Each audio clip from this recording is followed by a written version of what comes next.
The MacDonalds of Lochaber collected many descriptors during the age of the forays, and a few of them complimentary. According to those with a dislike for them, and this was the vast majority of recorded commentary, they were a sept of thieves, wild, broken men living in miserable squalor, who indiscriminately murdered and plundered the lands of anyone unlucky enough to reside within range of their savage raiding parties. In the moneyed, prosperous lowlands, they were the devil incarnate, Visigoths at the gates of Rome, barbarian hordes to whom discourse meant chopping off parts of your body until you stopped talking. They were the herd Widifus, the Gallows herd. But how did these kin of the Lords of the Isles fall into such low esteem? Were they really as bad as it was made out by the Sassenachs of the Lowlands and their out-of-touch English cronies?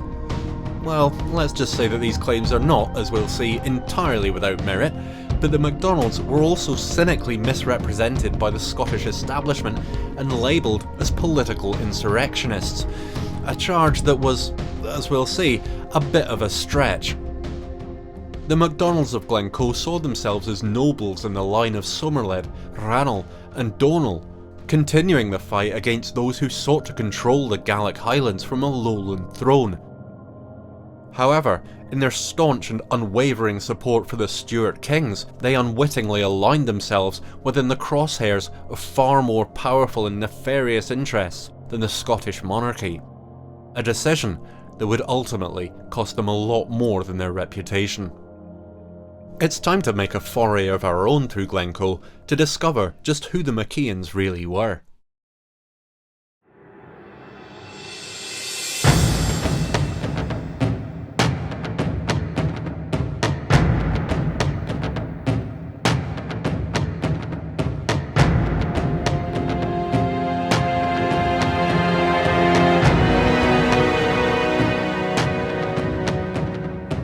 The translation of Glen Coe as Glen of Dogs comes from the ancient legend that cites it as a hunting ground of Fingal, leader of a mythical race of Celtic giants called the Féin, who, according to legend, possessed superhuman size and strength.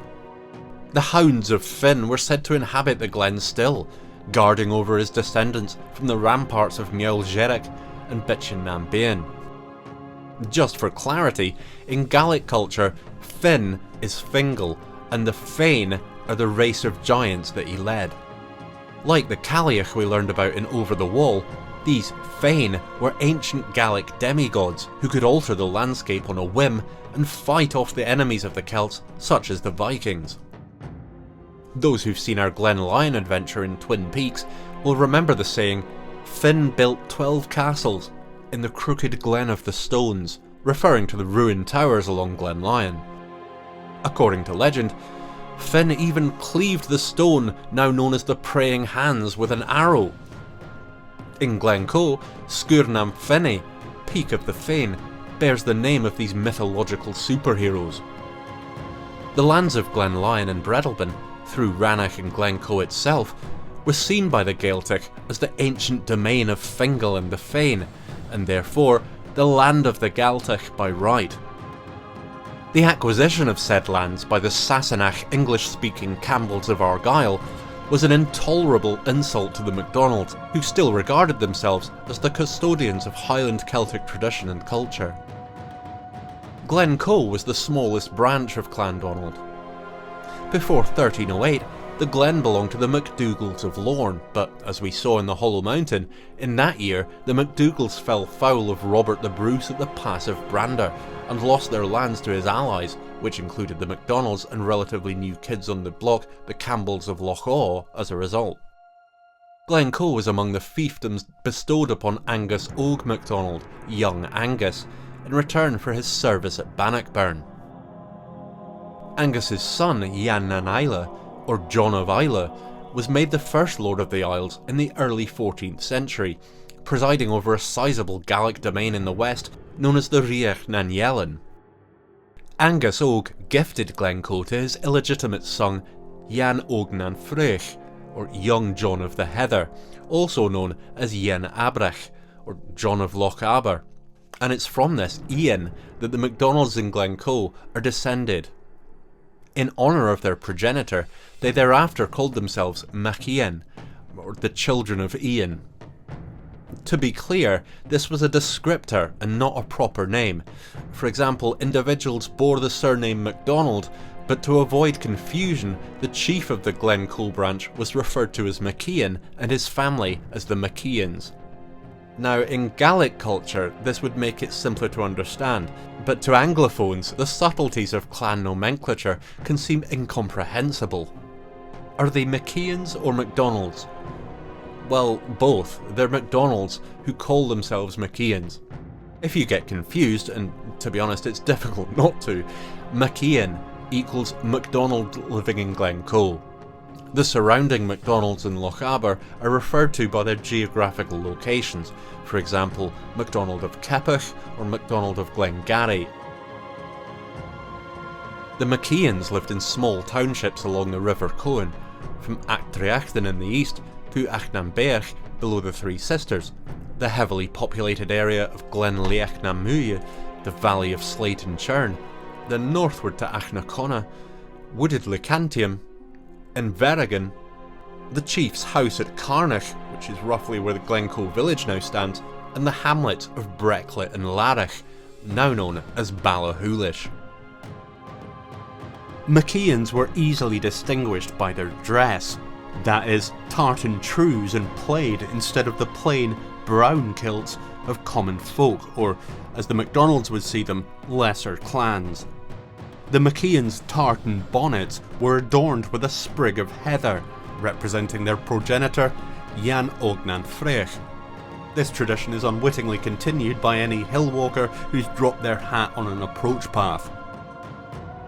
A contemporaneous MacDonald bard of Glen Coe, who apparently needed to brush up on his basic zoology, described MacIain as like a peacock's tail in his splendour, like a serpent's sting in his power to destroy. The MacIains grazed sheep, goats, horses and garran, the diminutive yet capable Highland pony, on the wide valley of Glen Leach na Muille and the plains below Bitchin Nambain, but of course their main source of income, sustenance and status were the prized ba, or cattle. These would be taken to the sheilings of the Black Mount between Savain and Beltane, the pagan rituals denoting the beginning and end of the summer season, to graze on the lush pastures of Ranach while the home fields recovered. But hang on a second, weren't the Gaels Catholics? What are they doing practicing pagan rituals? Well, pagan myths such as the Cailleach and the Féin were retained by Highlanders despite the arrival of Christianity with St Columba et al. Gaels did not see them as binary opposites, and simply amalgamated the two, much to the horror of southern observers. As we saw at Drumleacher, the menfolk of the Glen would often be called upon in service of the chief for any manner of tasks, including combat operations.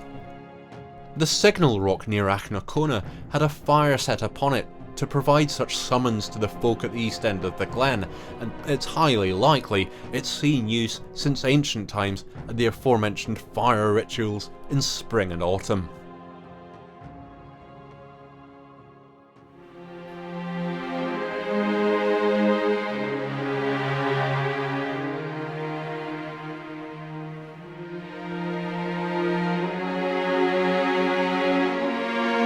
All taxmen, or heads of rent-paying families in the Glen, were cousins of MacIain, thus descendants of Ian Abrach and his father Angus Og. Those of such lineage were Dún Uasal, or men of honour. This is the principle by which the taxmen assumed the name of their progenitor. In Highland society, blood and honour were the ultimate symbols of status. As seen in Fallen Kingdom, the MacDonald lordship of the Isles brought nearly 200 years of relative order and stability to the Highlands, and as a result, the MacIains effectively disappear from history in this time, safe in their mountainous fortress with their immensely powerful kin supporting them in arms and wealth. Like many small clans at this time, the MacIains lived in relative peace with their neighbours, and the Highland honour code of communal pasture, community spirit, and universal hospitality promoted collaboration and independence among the Gaeltacht. Eventually, the MacDonalds gave the Stuart kings the excuse that they needed to forfeit their titles and lands. Said lands were then given to those friendly to the crown, and in the case of Glen Coe, this was Duncan Stewart of Appin. In an unusually charitable concession, however, the MacIains were acknowledged by the crown as possessors of Glen Coe, as long as they paid the rent. To the MacIains, such galling patronisation was preferable to eviction, and to MacIain's tacksmen, it really made little material difference. In the 1540s, the reign of Mary Queen of Scots saw the Stuarts of Appin fall from grace to the benefit of the Earl of Argyll, Archibald Campbell, who we met in Rise of the Campbells. Campbell became feudal superior to Duncan Stewart, and thus now owned Glen Coe. I got a bad feeling about this.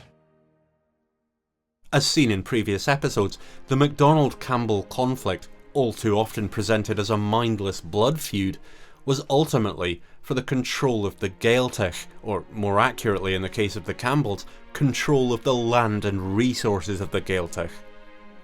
Every disagreement, skirmish and battle between these two families, every proxy conflict, every double-dealing alliance with neighbouring clans was rooted at the most fundamental level in this bitter rivalry. In Series 1, we learned how the Campbells attempted the wholesale genocide of MacGregors in Breadalbane and Glen Lyon, using their power as royal lieutenants to execute anyone bearing the name and forfeiting, that is, stealing, their lands in the name of the crown. Had Glen Coe been as valuable or accessible as Glen Lyon, just such a fate would likely have also befallen the MacIains. The first Campbell operation against the MacIains of Glen Coe had come in 1500, when a contingent from Glen Etive breached Glen Coe via the Larrig Ailtia, with the aim of capturing John of the Isles, otherwise Abrachson, by which they meant the MacIain chief, or son of Abrach. They didn't get very far with this plan, and the sons of Abrach promptly returned the favour by venturing south to Loch Awe and breaking the captive Donald Dhu, or Black Donald, heir to the lordship of the Isles, free from the Campbell castle on Innisconnell. This made it clear to all watching where their allegiance lay, that is, with their forebears, the old kings of the West, and showed that the MacIains did not fear the Sassenach Campbell pretenders and their naked aspirations to wealth and power.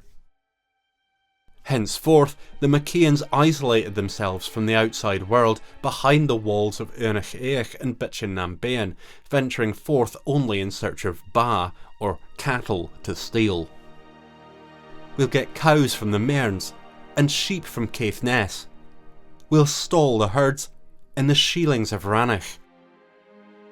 These Sheelings of Rannoch were the aforementioned summer pastures of the Black Mount, hence the name of the enormous Corba, or corrie of the cows, between the Stopgavar Massif and the White Corries. If the owners of stolen cattle were in pursuit, the MacDonalds would instead hide the animals in Coorgaval, or Corrie of the Booty, a secret hanging valley on Bitchin Nambean.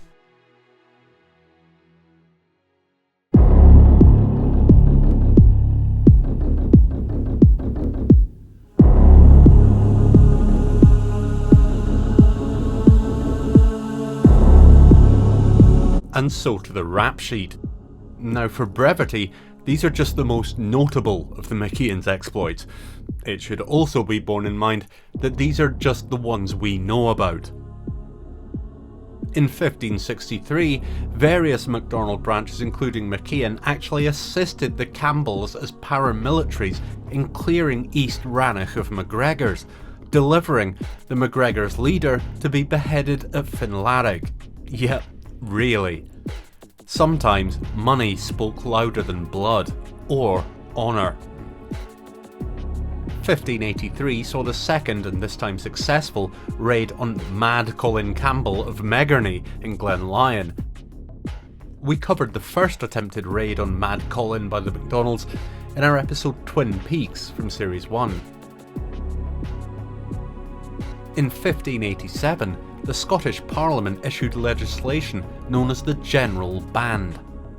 This declared that Highland chieftains were responsible for their entire family or clan's behaviour. This meant very little in real terms to those in the Highlands, but to the Sassenach Lowlanders, this provided legal pretext for retribution against those deemed politically undesirable. In 1591, the 8th MacIain chief stole cows from Perthshire, Argyll, John Drummond of Blair and Macaulay of Edinample. In 1609, the MacIains committed theft and murder against the rival Stuarts of Appin. For this, letters of fire and sword were issued against MacIain. Now, letters of fire and sword were pretty much what they sound like: royal edicts to kill and burn the holdings of the clan in question. But because A, it was easier, and B, the Scottish Parliament had no standing army of its own to carry this out, the letters would enable the victims of the crime to exact punishment on their aggressors. Accordingly, the Stuarts beheaded MacIain and his brother and carried their heads off in a barrel. In 1644, the MacIains joined the Earl of Montrose's clan army in support of Charles I after the Highlanders' victory at Inverary. The Campbells gave chase, but Montrose's host met them at the infamous Battle of Inverlochy, which we briefly touched upon in Rise of the Campbells, driving them into Loch Linnhe in the Campbells' worst ever defeat. In 1645, the MacIains, Keppoch, MacNabs and MacGregors raided Breadalbane, murdering every man-at-arms, burning houses and crops, and even carried away the baptismal font from Kenmore Kirk, which seems a bit much. The main victims here, however, weren't Campbells who could afford new cows, but the, quote, many poor people who were burned and spoiled and have nothing to live on. The Lord of Glenorchy had to borrow the enormous sum of £5,000 from Parliament to buy food and seeds for his tenants that spring. In 1646, MacIain and Keppoch heard that there was a Campbell Menzies wedding party at Finlarrig Castle in Killin. It was a fair bet that the celebrants would have whiskey in their heads. The MacDonalds raided their cattle, but even with whiskey in their heads, the Campbells pursued them and a bloody battle ensued, ending in stalemate and presumably some rotten hangovers. In 1655, MacIain and Keppoch raided Cashley and Glenlyon, burning byres and seizing cattle. A young girl called MacNee was somehow carried away with the cattle as the MacDonalds retreated along Glenlyon. At Glenmerran, which again we visited in Over the Wall, she broke the legs of some of the cattle, holding up the retreat so that the Cashley men could catch up. A bloody skirmish ensued in which Miss MacNee was slain, but many of the cows were recovered and the MacDonalds went home with little to show for their outing. For over 2 centuries following this event, the women of Breadalbane would sing the following song to the children. The words were meant to be that of MacNee's. Colin's cows of my heart, John's cows are so dear, they'll give milk on the heather with nothing to fear. Colin's cows of my heart, Colin's cows of my love, like the wing of a moorhen, brown speckled above. These were the actions of the 12th chief, Alistair MacIain. The cows that he had attempted to steal were those of Robert Campbell of Glenlyon. 1678 was the year of the Highland Host. 4,500 clansmen marched into southwest Scotland to gently encourage Covenanters to accept episcopacy. In plain language, this meant settling old scores through wholesale looting and pillaging of Campbell lands. This Highland host stole pretty much everything that could be carried away, but there were no deaths and, crucially, no MacDonalds among the host. Coincidence? Maybe. However, this didn't stop Lowlanders from assuming that the MacIains were in the front line of this monstrous regiment. In 1681, the Campbells of Argyll suffered a devastating blow when the Earl of Argyll was tried for treason and sentenced to death for opposing the Test Act of that year. As we saw in Inglorious Revolutions, this was a peacekeeping edict from a reluctant Charles II that banned Catholics from taking British public office. A sizable contingent of Highlanders sympathetic to the Stuarts and led by Murray of Atholl were sent to secure Argyll's lands. This did include the MacDonalds, and again this quickly turned into a free-for-all, the clansmen stealing everything that wasn't nailed down and gutting the Campbell lands with relish. This Year of the Atholl Men would long be remembered in the Lowlands as an example of the growing, intolerable menace of the Gaeltacht. So disastrous was Argyll's fall that the Campbell hegemony seemed briefly in danger of falling apart, but not for long. 1689 saw MacIain and Keppoch's scouring of Glen Lyon after the final Jacobite war council at Blair Castle, as again we saw in Inglorious Revolutions. The once noble men of Glen Coe had fallen a long way since their fabled kin had ruled the western seaboard in peace and honour. No longer did these MacDonalds act as a unifying force for stability in the Glens. Instead, they antagonised the other clans, looting, burning and murdering seemingly indiscriminately on the increasingly tenuous pretext of defending Highland culture from the rising Campbell hegemony. In reality, however, they were actively helping to undermine the Highland cause and accelerate the destruction of Gaelic culture and society in Scotland, providing those who sought the annihilation of the Gaeltacht with an enormous stockpile of political and rhetorical ammunition. While they had often been seen off in skirmishes on the foray, the MacIains had managed, through guile, cunning and no little luck, to avoid any serious reckoning for their increasingly lengthy rap sheet of theft, fire-raising and, let's be honest, cold-blooded murder. As we've seen at Glenmerran, this wasn't limited to men-at-arms, that is, men of fighting age, but also on occasion to women and children. It wasn't uncommon for women perceived as of Campbell stock or just tenants of Campbell lands to have their hair shorn off by broadsword as a message. We know from Rise of the Campbells that the vast majority of those tenanted on the newly Campbell lands were in fact not Campbells. There's no getting away from the fact that the MacIains would have known this all too well, given that they themselves were tenants of the Campbells and, as mentioned, would already have been hunted down like the MacGregors if it had been more convenient to do so. This shows how cynical the MacIain rationale for their actions really was. This wasn't a fight for freedom against an oppressor, but a particularly gratuitous example of punching downward. In real terms, the MacIains were engaged in opportunistic bullying of those under similar oppression. Again, the Campbell victims, supposedly the targets of these raids, would often be able to afford to replace what the Highlanders had taken from them, but the vastly poorer subtenants of the land faced unimaginable hardship as a result. Without their livestock, many tenants would die during the winter, and again, the MacIains would have been keenly aware of this. There could be no justification for how far the Herd Widdifus had taken their grievance against the Campbells, and in the Lowlands, the appetite for retribution was reaching boiling point.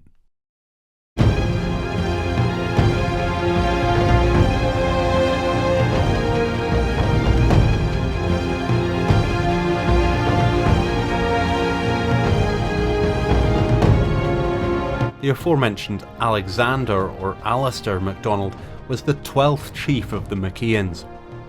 Tall, red-haired and a commanding presence in his prime, by now he was an old man, still proud and fierce in will if not in combat. He was also, even to his allies, a needy, irritating nuisance and to his clansmen, an increasing liability. Glen Coe is no place for agriculture, and MacIain's reliance on cattle theft was running the clan into debt, with rent being missed and little means of paying it. This left the MacIains heavily compromised in a legal and practical sense.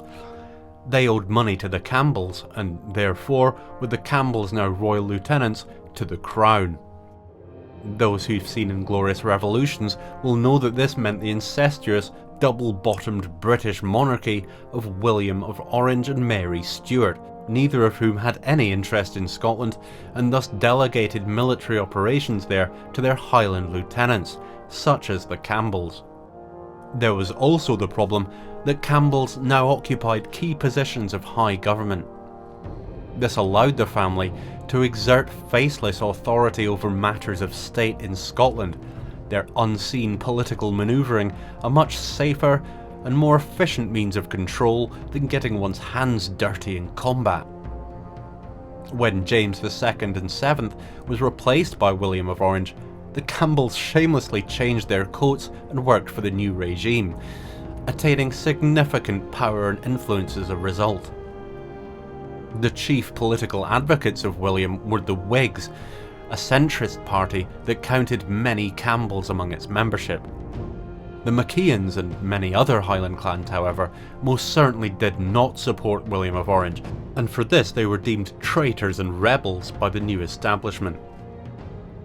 When the MacIains joined their MacDonald brethren to fight for King James at the Battle of Killiecrankie, they were declaring themselves Jacobites, while their brazen raiding had turned many Highlanders against them and filled the moneyed lowland elites with a broiling resentment at the threat to their capital. On paper, these are the two main motivations for the Glen Coe massacre. But why did the MacDonalds support the Stuarts? We know that the Stuart dynasty had schemed against the Lord of the Isles and eventually divided up the Riach nan Yelin among their Highland cronies. By the 1600s, they were kings of Britain and cared little for the inhabitants of the Highlands beyond their potential military utility. On the face of it, the MacDonalds should have had no love for these imperialist, authoritarian despots. Not for the first time, the short answer is ambition and opportunity. Like their eyebrow-raising mercenary work for the Campbells, the MacDonalds saw in the King's cause a chance to regain some of their lost power, or, failing that, a fat payday. The Campbells paid handsomely for delivery of the MacGregors to Finlaric, and the spoils of Glenlyon were more than ample recompense for their service in the Jacobite Rising of 1689. Whatever their reasons, the fact was that the MacIains of Glen Coe were now enemies of the state, known Jacobites, and therefore what in modern parlance would be termed domestic terrorists. To their peers, that is the other Highland clans, the MacDonalds' social credit from the Lords of the Isles era had long run out, and MacIain was now seen as an unseemly embarrassment. By now he was a man of few friends and a veritable legion of enemies. The most intelligent and powerful of these was John Dalrymple, otherwise known as the Master of Stair, who now formulated a plan of revenge against the Children of the Heather, enabled by William of Orange, facilitated by Campbell ministers, and this is the most insidious part, to be carried out by Highlanders themselves.